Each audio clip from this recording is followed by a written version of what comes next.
to another deep dive. This time, we're going to be delving into the life and crimes of Carl Eugene Watts. Oh, this is a fascinating one. It is.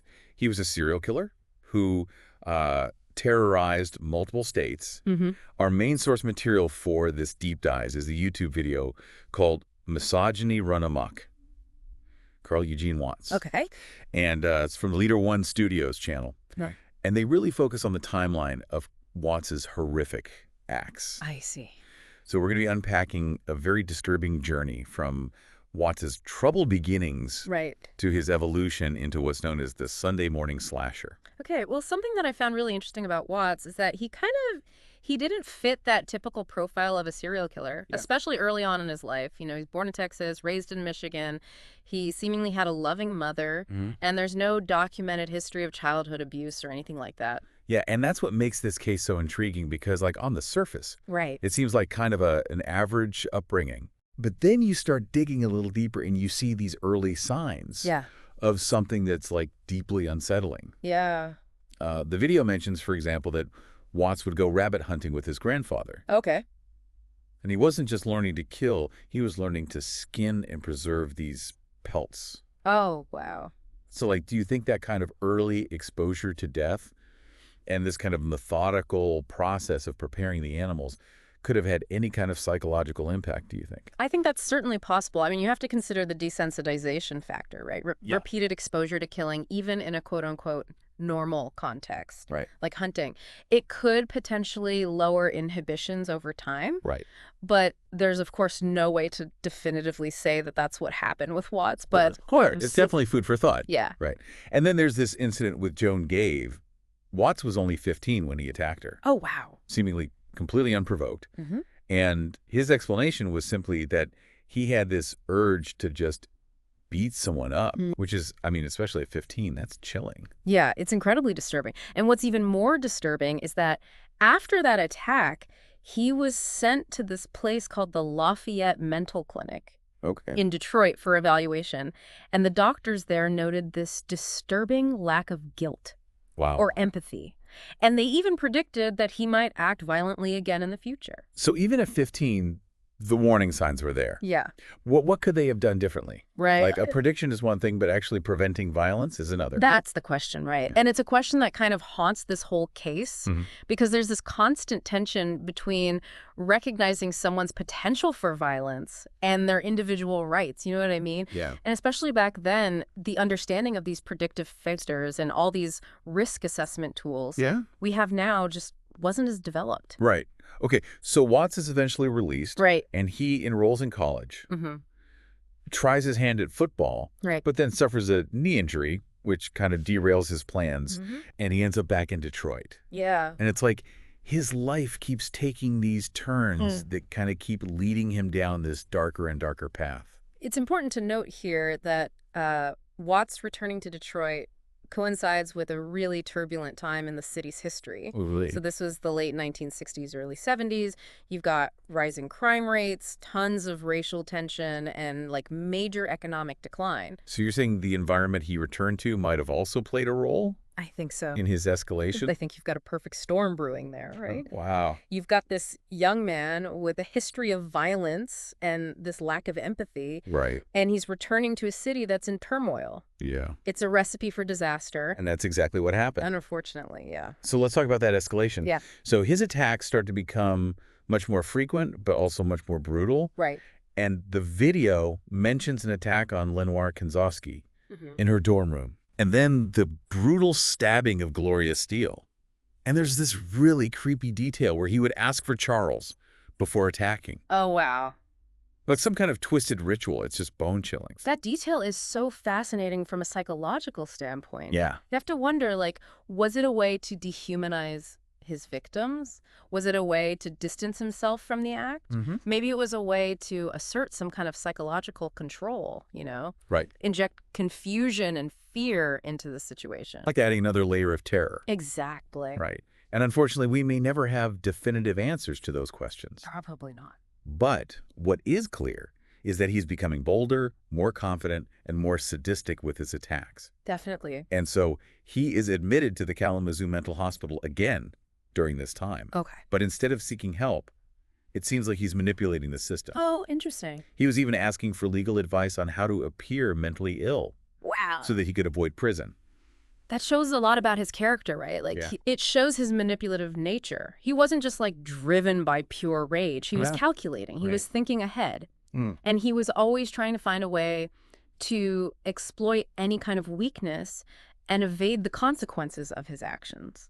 And that's one of the things that I think makes him so terrifying. Absolutely. Because he's not just a brute force, right? He's intelligent, he's cunning. Right. And he was very, very good at blending in and appearing harmless while he was planning his next attack. Very true. And this is kind of a turning point in Watts' story. Okay. His transformation into the Sunday morning slasher. Yeah, and that's what we're going to pick up with next time. We're going to dive deeper into Watts' reign of terror. Okay. And the truly terrifying impact that it had on Detroit. This is so good. Okay, so we left off with Carl Eugene Watts back in Detroit, violence escalating, and this really chilling pattern of manipulation emerging. Yeah. So what happens next? So Watts is released from prison, and for a little while there's some semblance of normalcy, right? He gets into a relationship, he has a daughter, but it all falls apart really quickly. It's like he was trying to fit into this conventional life. Yeah. But the darkness just keeps pulling him back. Exactly. And his behavior becomes increasingly erratic, especially towards his common-law wife, Valeria Goodwill. Okay. And this period really marks the emergence of Watts as, like, the Sunday morning slasher. Right. And Detroit in the late 70s was already dealing with super high crime rates. Right. And Watts really just exploited that atmosphere of fear. He would strike in the early morning hours when people were most vulnerable. You mentioned his victims earlier. Right. Peggy Pocamara, Jean Klein, Helen Mae Dutcher, Don Jerome's, Moloch Haddad. Right. Was there any kind of pattern to his victim selection? Yeah, absolutely. So his victims were predominantly young, attractive white women. Okay. And this is a crucial detail because it raises questions about the potential role of racial bias. Oh, interesting. Both in Watts's motivations and in how the police responded to his crimes. Okay, so that's a really important point. Yeah. Was there any indication that the police investigations at the time were influenced by racial bias? You know, it's tough to say for sure. Yeah. But it's definitely something to think about. Yeah. Right. We know that the Detroit Police Department had a very troubled history with the city's Black community during that time period. Right. And the fact that Watts' crimes initially seemed random. Yeah. You know, no clear motive, no connection between the victims. This just made the investigation even more difficult. So you have this chaotic environment, a killer who doesn't fit the usual profile, and then this potential for racial bias influencing the investigation. It was definitely a recipe for a tough case to solve. It sounds like it. Yeah. And on top of all of that, Watts was also becoming increasingly brutal. Oh, absolutely. He escalated from strangulation to stabbing. He even decapitated one of his victims. Wow. And this escalation is really, it's a textbook sign of a serial killer. It's a sign of their growing confidence and just their sadism. Yeah. Their enjoyment of the violence. And do you remember Sandra Delpe? Oh, yeah. I mean, she survived his attack. Right. But her testimony is terrifying. She described seeing Watts earlier that day. Wow. And she'd even considered helping him before he attacked her. It's chilling. Yeah. Delpe's case is significant for a couple of reasons. I mean, first of all, it really shows that evil can just lurk in plain sight. Right. Like, you never know who you're dealing with. Right. And second, her survival was actually a turning point in the investigation. Okay. Because she was able to give a really detailed description of Watts. Oh, okay. And finally, the police had a face to put to this Sunday morning slasher. Wow. But even with the description and increased police pressure, Watts was still able to evade capture for quite some time. Oh, yeah. It's frustrating, right? There were so many near misses. Yeah. Like, one time, the police actually witnessed him stalking a woman, but they couldn't arrest him because he hadn't committed a crime yet. Oh, my gosh. It's like just a missed opportunity. That must have been so frustrating for the police, right? Oh, absolutely. Imagine the pressure they were under. Yeah. To catch this guy, knowing he's out there, probably planning his next attack. And then, of course, there's this very creepy discovery of his dictionary with this inscription, Rebecca is a lover. Oh, wow. And Rebecca Huff was one of his victims. Chilling. It's like, it almost feels like a taunt, right? Yeah, it's like a macabre calling card. Yeah. And it really speaks to Watts's just audacity, right? Yeah. He really believed he was untouchable. Yeah. But eventually the heat was on in Detroit. Yeah. And Watts makes a decision that will have just absolutely devastating consequences. Okay. He flees to Texas. Oh, wow. It almost feels like a horror movie plot. I know. Like the killer escaping to another state Yeah. and leaving a trail of terror in his wake. Right. But it also highlights another failure of the system, right? Yeah. There wasn't a lot of communication between law enforcement agencies across state lines. You're right. It's a huge problem. Yeah. That lack of coordination allowed Watts to pretty much disappear. Right. And start a whole new chapter of his horrible story in Texas. So Watts gets to Texas, and it seems like he's looking for a fresh start. But we know his demons followed him. Oh, yeah. So what happens next? Well, there was a detective in Texas, Doug Bostock. Okay. He already knew about Watts. Really? Because a detective in Detroit, Paul Bunton, had actually sent Watts' file to the Texas authorities. Oh. And he basically said, watch out for this guy. That's amazing. Yeah. So even though Watts was in a new state, there was at least one person who was on alert. Right. And Bostock's vigilance would be crucial later on. Okay. But at first, Watts managed to kind of, fly under the radar. Right. He gets a job, starts going to church. Attending church. Yeah. That seems almost too perfect, right? I know, right? Like a way to blend in. Yeah. Project this image of normalcy. Absolutely. I mean, do we know if he was genuine about religion or if it was just a facade? It's hard to tell. The video doesn't really go into Watts' personal beliefs. Okay. But, given his pattern of manipulation, it's definitely possible that he was just using religion as a way to deflect suspicion. Yeah, yeah. Yeah. So Watts is in Texas trying to blend in, but we know that doesn't last long. It never does. The violence starts again. Unfortunately, you're right. So there's a woman named Linda Tilley. Okay. She's found drowned in a swimming pool. And despite some really suspicious behavior from Watts, they rule her death an accident. Oh, wow. It was a huge missed opportunity to stop him before he hurt anyone else. It seems like there were so many of those in this case. I know. It's one of the most frustrating aspects of this story. Yeah. All these near misses. All these times when they could have intervened but didn't. It really highlights the challenges of investigating these kinds of serial killers. Right. It does. Especially the ones that are very transient and adaptable, like Watts. Yeah. But it also raises questions about how thorough those investigations were at the time. Right.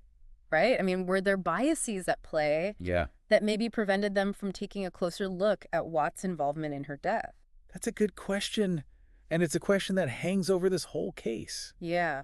So after Tilley, we have Elizabeth Montgomery, Susie Wolf, Ellen Tam. Yeah. The list just goes on. Right. And it's heartbreaking. Oh, it's so sad. To see this pattern repeat itself over and over. And this is all happening in Houston in the early 80s, a city that was already dealing with a high murder rate at that time. It was. I mean, Watts was able to blend in so easily in that environment. Yeah. He was like a ghost, just preying on these vulnerable women. And it's during this period that we meet a woman named Harriet Samander, who had lost her daughter to Watts's violence. Oh, hi. And really took matters into her own hands. Harriet's story is really inspiring. Yeah. She was so frustrated with the lack of progress in the investigation that she basically launched her own crusade.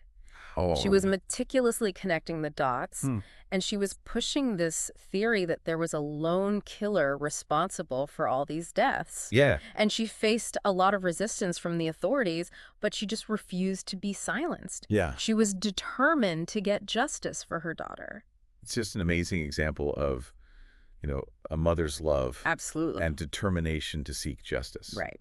It's incredibly powerful. But it's also incredibly sad that it had to come to that, right? Yeah. Like it shouldn't have to be the families that have to do all of this detective work. Exactly. It shows that sometimes the most impactful investigations come from the people who have been directly affected by the crime. Yeah. And Harriet's efforts would eventually contribute to Watts's capture. But not before he claimed more victims. Sadly. The attack on Lori Lister and Melinda is one that really sticks out. That was a horrible one. Yeah. It was a terrifying ordeal, but thankfully Melinda was very quick thinking. Yeah. And she was able to escape, and that ultimately led to Watts' arrest. It's amazing that she survived. Right. It's a real testament to her will to live. Absolutely. But even with Watts finally in custody, the fight for justice wasn't over. Right, because the Texas prosecutors had this dilemma, right? Yeah, huge dilemma. They strongly suspected Watts of all these murders. Right. but they didn't have enough concrete evidence to secure convictions. So that's what leads to this very controversial plea deal. Right. Yeah. In exchange for confessing to 12 Texas murders, Yeah. Watts avoided the death penalty. Right. And he was just charged with burglary and intent to murder. It was a gamble for the prosecution, but Yeah. they felt like it was the only way to get some justice for the victims. Right. And Watts agreed to the deal. But his confessions are chilling. Yeah. I mean, he gave really gruesome details, Mm-hmm. and he would later go on to claim that he had killed as many as 80 people. 80. It's mind-boggling how someone could commit such horrible crimes Yeah. and then just confess so casually. And then you know what happens next. Yeah, it's even worse. Because of this crazy legal loophole Right. that classified a bathtub as a non-lethal weapon, Right. Watts became eligible for parole. How is that even possible? I know, right? It's ridiculous. Yeah. It meant that despite confessing to all these murders, he could potentially be set free in just a few years. Oh my gosh. I can't imagine what the families were thinking. Oh, the public outrage was enormous. Yeah. People felt like it was just a complete betrayal of justice. A slap in the face to the victims and their families. I can't imagine the anger and frustration they must have felt. It was a huge blow. Yeah. And it really showed just the complexities of the legal system. Yeah. And, sometimes, unfortunately, its shortcomings. Right. Yeah. But thankfully, this wasn't the end of the story. Oh, good. The Michigan authorities, they were determined to keep Watts behind bars. Yeah. So they put out this desperate plea for information, hoping that something would turn up. Wow. So they're trying to find anything. Anything at all. To keep him in prison. Yeah, it's like a last-ditch effort to Yeah. prevent this massive miscarriage of justice. Exactly. And amazingly, it worked. They put out this call for information, hoping to find something, anything, to keep Watts behind bars. Did they find what they were looking for? Yeah, luckily they did. A man named Joseph Foy came forward. Okay. And he was an eyewitness to one of the Detroit murders. Oh, wow. So his account, combined with all of Watts' previous confessions, Right. It was enough to get a murder conviction in Michigan. Okay. This was in 2007. Wow. So Watts was finally sentenced to life in prison without the possibility of parole. It's a victory for sure, but after so much loss, so much pain, do you think the justice system ultimately failed in this case? It's a tough question. Yeah. I mean, if they'd caught him sooner, Right. if that plea deal had been handled differently, Yeah. maybe so many lives could have been saved. Yeah, it's the question that hangs over this whole story, Riot. It does. There were so many near misses, so many points where things could have gone differently. Yeah. It's easy to look back now and point fingers, but the reality is that investigating these serial killers, Right. it's incredibly complex. Absolutely. And Watts was so mobile, he didn't fit the typical profile. Right. And there was such poor communication between all the different law enforcement agencies involved. Yeah. We can't forget about the potential influence of racial bias in the investigations. Right. You mentioned earlier how Watts was mostly targeting young white women. He was. I mean, do you think that had any impact on how this whole case was handled? It's impossible to say for certain. Yeah. But it definitely deserves some serious consideration. We know that racial bias within the justice system, it was a problem back then, and unfortunately it still is. So true. And those biases, whether they're conscious or unconscious, Yeah. they can impact everything. How investigations are conducted, how cases are prosecuted. It's a really sobering thought. We're talking about a serial killer. Right. But we also have to consider these big systemic issues that may have allowed him to operate for so long. It's true. It's a reminder that justice isn't always black and white. It's not. And the Watts case, I think, really exemplifies how individual acts of violence are so often intertwined with these larger societal problems. That Pill story's just so heavy. It is. It's hard to even know where to begin to process it all. I know. What do you think are the biggest takeaways from the Carl Eugene Watts case? Well, for me, it's the importance of just being vigilant, Okay. paying attention to the red flags, Yeah. the subtle signs that something might be wrong. And also, we need to challenge our own biases, our preconceptions, especially when it comes to things like race and gender. Okay. Yeah. And what about for law enforcement? What can we learn from this case Yeah. to try to prevent something like this from happening again? Well, I think it really highlights just how crucial it is to have better communication, collaboration between all these different law enforcement agencies. Yeah. We live in a world where criminals don't stop at state lines anymore. Yeah. So we need to have systems in place that allow for seamless sharing of information and resources. And what about the role of people like Harriet Smander, Oh, yeah. who really took it upon themselves to investigate and push for justice? I mean, it's inspiring. It's also incredibly sad Yeah. that it had to come to that. Right, exactly. Harriet's story really shows us that sometimes the most impactful change comes from those who have been directly affected by injustice. You know, she refused to be silenced, and her determination was really a big part of what brought Watts to justice. It's a testament to the strength of the human spirit. It really is. But it also highlights this need for a system that's more responsive to the voices of the victims. Absolutely. And their families. It's a lot to think about, I know. It is. The case of Carl Eugene Watts. It is a chilling reminder that evil exists in our world. Yeah. And it often hides in plain sight. It also forces us to confront some really uncomfortable truths about our own society. It does. About the systems we rely on, and about the biases we all carry. You said it perfectly. It's a story that challenges everything. Our understanding of human nature, the limitations of our justice system, and also this incredible power of hope and resilience in the face of just unimaginable tragedy. It's a story that stays with you. Absolutely. Yeah. Long after you hear it. Yeah. Well, thank you for taking us on this deep dive. Of course. It's been heavy, it's been thought-provoking, Yeah. and I think ultimately very important. Absolutely. It's a story that needs to be told. It does. And it's a conversation that needs to continue. I completely agree. And to our listeners, if this deep dive has stirred something in you, if you're looking for more information or ways to get involved, we'll be sure to include some resources in the show notes. Great. Remember, awareness is power. So let's be vigilant, let's support the victims, and let's work together to create a world where monsters like Carl Eugene Watts can't hide in the shadows. Couldn't have said it better myself.